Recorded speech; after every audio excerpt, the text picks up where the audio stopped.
Hi, welcome to Highland Park Schools Update. I'm Gary Leslie, and once again we welcome Dr. Scott Taylor, Superintendent of Highland Park Schools. Thank you very much for being here. You're welcome. And so let's get right into it. We want to talk about first an update on the pathway to excellence. You've been updating us.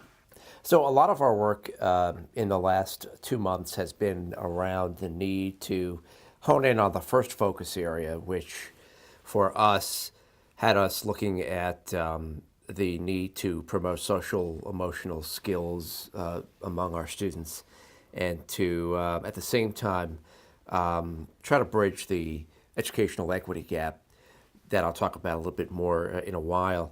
And so what that has led us to do is explore restorative practice programs that we're considering implementing in the district that would have us enhance kids' interpersonal relationships as well as respond differently to some of the behavioral challenges our kids have been bringing to us that we have addressed in a very old school fashion and has not worked for us in the past. So could you give us an example of a restorative Sure. practice? So it's a great question. So when a student misbehaves in our schools, we tend to respond punitively. A child at the lower grades take somebody's milk money. We'll take this child out of lunch for a period of a week and have the kid sit in the main office and just reflect on what he did or she did. In the upper grades, when a student is disrespectful to a teacher, most of the time we'll actually suspend that student. We'll throw the student out for a day or two and hope that the person is reflecting on his actions or her actions. But what we found is going down that road has led these kids not to learn from their mistakes, but to, if anything, repeat them. It's almost as if they're being positively reinforced for their bad behavior when we throw them out of school. So restorative practices would have us do a number of things, but including find constructive ways to bring the misbehaving student back into his or her school community, make him or her feel more part of the program, have ownership over the program, connect to it on some level that will hopefully have that child think differently about his or her place in the school and then prevent that misbehavior from occurring in the future. How do you do that?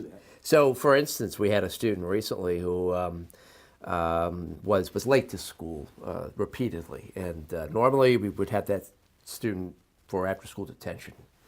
But what we decided to do instead was have him work in our garden, our high school garden, and we're making him one of our chief garden keepers, which he's required to be part of. I don't know how many days in the week, but there's definitely a structure we put together for him, a schedule that calls for him to actually keep the garden.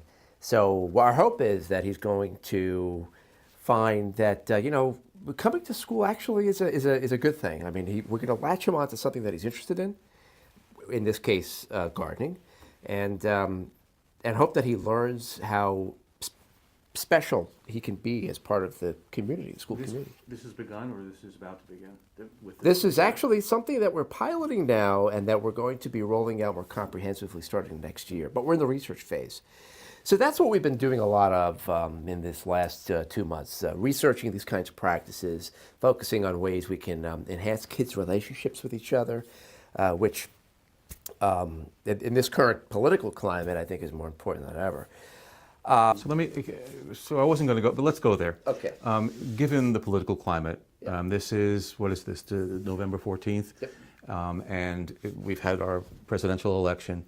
Have you seen any reaction in the classrooms in terms of the atmosphere, in terms That's of... a great question. Not since Wednesday, the day after the election, when I spent my entire morning at the middle and the high school, sitting in on classes, walking in the halls. All I could tell you was It was, regardless of your political affiliation, you really you can't argue what was, and what was a very somber, quiet, and sullen school atmosphere in both my middle and high school.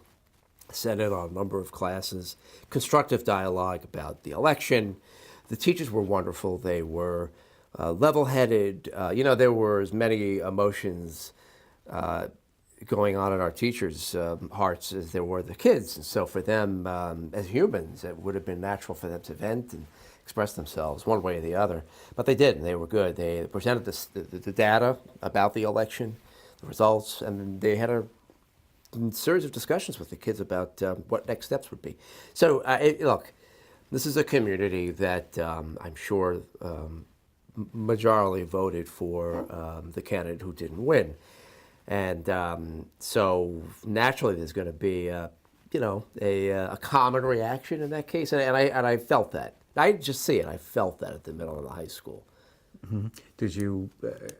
Have you seen or have you put any measures in to prevent any uptick in what we're seeing in some communities? Not at all. Not at all. If anything, I'm seeing an uptick in activism. I've had a number of students come to me or to Mr. Lassiter saying, hey, we'd like to raise money for this now, raise money for that. My own daughter, who's a junior at the high school, just got a bank account because she wants to be able to donate money to causes that she believes in, that she's concerned are going to be marginalized now, now with the election results. So I think we're seeing more activism, if anything, but I have not sensed any conflict, any like agitation. So you had mentioned, we started this talking about social and emotional skills, and in a way this kind of plays into that because this is something that you have to address in terms of that. So in terms of other programs that you may be thinking about in terms of those social and emotional skill building, do you have anything else that? Well, we do. There used to be what we called the Social Emotional Learning Lab here at Bartle. It was a program that was established out of a partnership between our school district, Bartle specifically, and the Rutgers University Psychology Department. The division that worked with us was headed by Dr. Maurice Elias, who's a resident in town and a friend of mine as well. We're looking to reinstall that program. It went away, I've been told, about 4 or 5 years ago. We've already incorporated something called Responsive Classroom, which has kids getting in circles at Irving and here at Bartle, grades K to 5, every morning before they start their day, talking to each other around specific topics, specific prompts, making eye-to-eye contact. They actually have to greet each other different ways, whether it's a handshake or whether it's something cute, a hug. So that's happening at the K-5 level, and we're going to expand on that. The restorative practice model that we bring in will serve middle and high school, and that's going to pick up where Responsive Classroom's leaving off. But I do owe it. I want to switch gears on you a little bit. I do owe it to the public and the school community specifically to talk about the efforts we're making in the area of Focus Area 2, which is the second of the 4 issues we're trying to address. The second issue has to do with the need for us to elevate the quality of instruction. And that actually works together hand in hand with the first focus area. If we elevate the quality of instruction for all, we'll bridge the achievement gap and promote educational equity, which is, again, part of that first focus area. I'll be talking this evening at the board meeting about the park results. And I'm not going to talk necessarily about what the results of the park tell us, but rather what kind of conversations we can have as a result of the data. Could you just you gave a presentation last board meeting about some of the data. Could you just give a summary of that? Sure. So I have to preface what I'll share by saying that many of my colleagues, especially in Cape May County and Mercer County, soon my own county here, Middlesex County, have questioned the validity and the reliability of the park data. All opposition aside, the reality is we've had relatively low participation rates. In our community, as well as others like Monroe, for instance, very low participation rates in Monroe. When you say low, Well, we're hovering around the 83 to 85%, depending on the school, which is down about 10 to 12% from our participation rates in the ask, which is significant enough for me to question the reliability and the validity. You know, anytime your sample group shrinks, you risk the legitimacy, I think, of the data. And look, there's no hiding it. The park, for whatever reason, has been a lightning rod for controversy. So a lot of my colleagues and I are concerned about how seriously some of the students are engaging with the assessment. So that being said, the data shows that we are, for the most part, outperforming state and national peers. But what I found to be more enlightening is the gap between different subgroups. That when comparing apples to apples, when just talking about the park data internally, how our black students and our special education students performed against their Asian and white peers, for instance. In this case now, I'm dealing with apples and apples, so I feel like the data is a little more legitimate, a little more valid and reliable. We are seeing a pretty big gap. For what reason? Well, I have some assumptions, but we're still exploring, what exactly are the reasons. But there's definitely a gap in all of our schools, Bartle, Middle, and the high school, between our special education and our black students and our Asian and our white students. So tonight, what I'll be doing is following up my presentation by talking about a different kind of assessment tool that we use, an internal assessment tool called Measures of Academic Progress, or MAP for short, at our middle school. What I'll be doing is talking about what the MAP data shows us. We appreciate MAP because it happens to be a computer-based tool. It's a web-based tool like the park. But what makes it a little different is it's actually adaptive. It changes the complexity or sophistication of the questions according to the child's responses as the child is answering the questions on the test. So we sense we're getting a truer sense of the child's performance in math and language arts using a MAP. So tonight I'm going to be showing the data from MAP in terms of the performance of our black and special education students and our white and Asian students. And I am seeing the same kind of gap, which tells me that if I can make anything of the park data right now, it is that we do have a valid concern. We have a valid reason to be concerned about a gap between these two major subgroups. And for as long as we have two whole subgroups of students way underperforming two other subgroups, as a district, we're not going to move forward and be a top-ranked school district. So then let's talk a little bit about what plans are germinating right now in terms of addressing that. I know that one of the topics that has been discussed at the Pathway to Excellence meetings, it actually was a topic of discussions at the candidates' night discussions, was differentiated instruction. Right. At first, I guess I would ask you, do you see that as a tool in addressing this gap? That's a great question. So, differentiation of instruction is a popular buzz phrase in my field.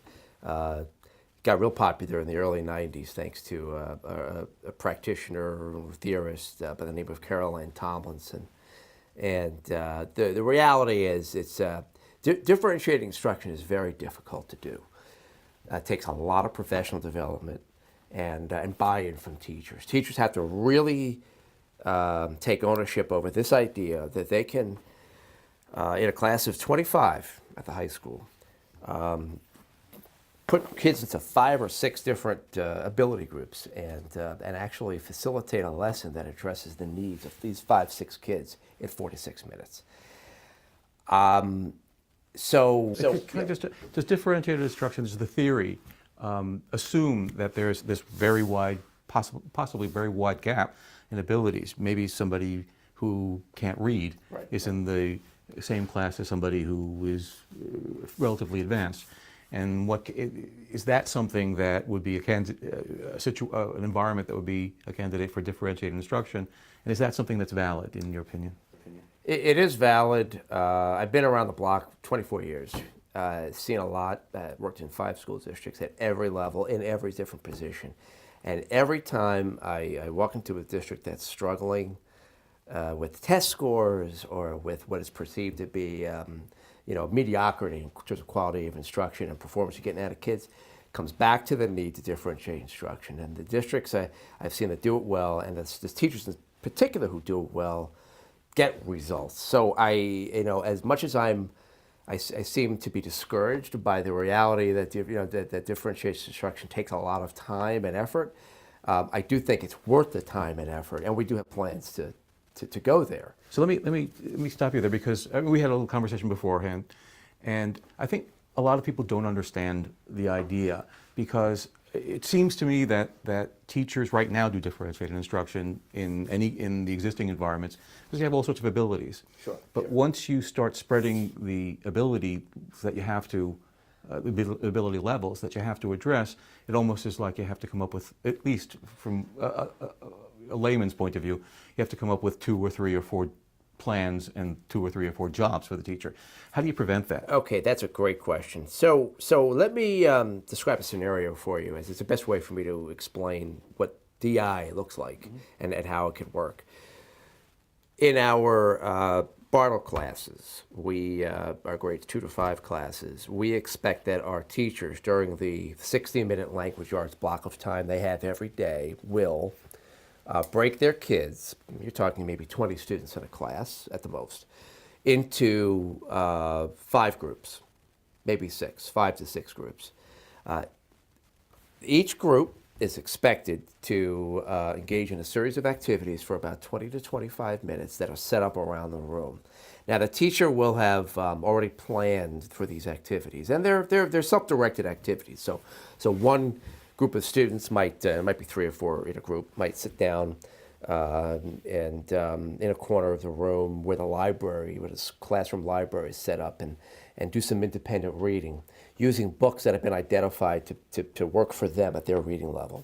Another group may have a series of worksheets that have them spelling words correctly. Another group may actually have an activity with instructions that the teacher left in which they have to engage that has them piecing together words or phrases to make complete sentences. The idea is all of these activities are self-directed, and they all focus on literacy instruction. Are each one of these, I'm sorry. Well, while that's happening, and this is really the most pivotal piece of the 60-minute block, while that's happening, the teacher is actually working with a group of 3 or 4 students, usually at what we call a crescent table. So it's a table cut out for the teacher here, so that the kids could surround him or her. Taking that group, those kids, through what we call guided reading instruction. She will have already, earlier in the year, mid-September to late September, identified the learning needs of these kids, and then we'll have created a lesson that will fit the needs of these kids. She'll then, at some point after working with these kids later in the lesson, rotate the students so that the students with whom she worked will now work in a self-directed activity. Another group that might be functioning at a higher level or a lower level will sit down in front of her, and she'll pull out that next lesson that she created to work with those kids and meet their different needs.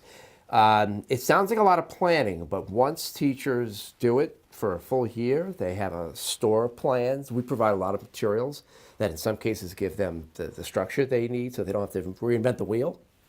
And now we're having a lot of success in the area of literacy instruction, K-5.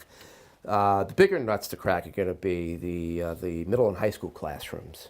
It gets a little more difficult as you move up into the level at which teachers tend to think of themselves as content specialists, and they hone in on their content sometimes, not as much maybe at the lower grades as they do on instruction. Do you see this as a tool, again, going back to the original point that you had made, of addressing that achievement gap? Yeah, I definitely do. That's one way to go, and the other is going to be to make sure we're exposing the students, in this case, are special education and black students. And they're not the only ones who are underperforming. We have other subgroups that are underperforming. But I use them as an example because it appears that the gap is most apparent between these two subgroups and the Asian and white subgroups. It will mean exposing the students who are underperforming to the same rigorous curricula as their peers who were performing better on the PARCC or the MAP test in the same classroom environment. And what does the data show about things like that kind of approach? So one of the studies I go to is actually a macro study, a collection of about 300 plus mini studies, local studies, that was put together by a gentleman by the name of Joseph Renzulli. Renzulli's based in the University of Connecticut. He's actually a guru for gifted and talented education. And what he says is mixed ability groups work for those kids who are underperforming.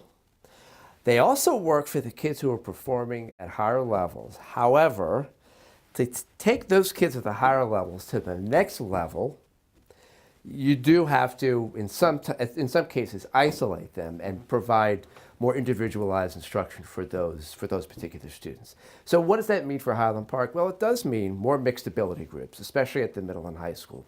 We've already detracked at Bartle. We no longer track our students in math. We are making our way to doing that at the middle school.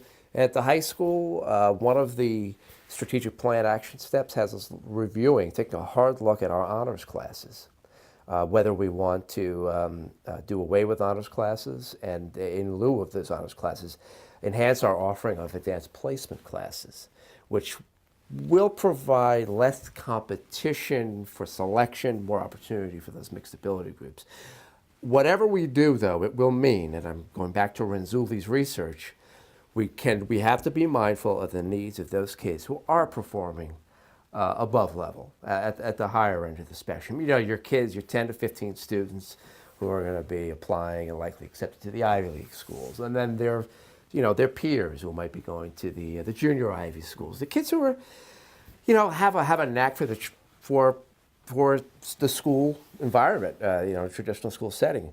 And that might mean we have to give them other offerings, additional offerings. Now, at the lower grades, we're doing that through our gifted and talented program. So as much as we're mixing the abilities in our classes, we still do pull out our students to an extent at Bartle to provide them additional enrichment.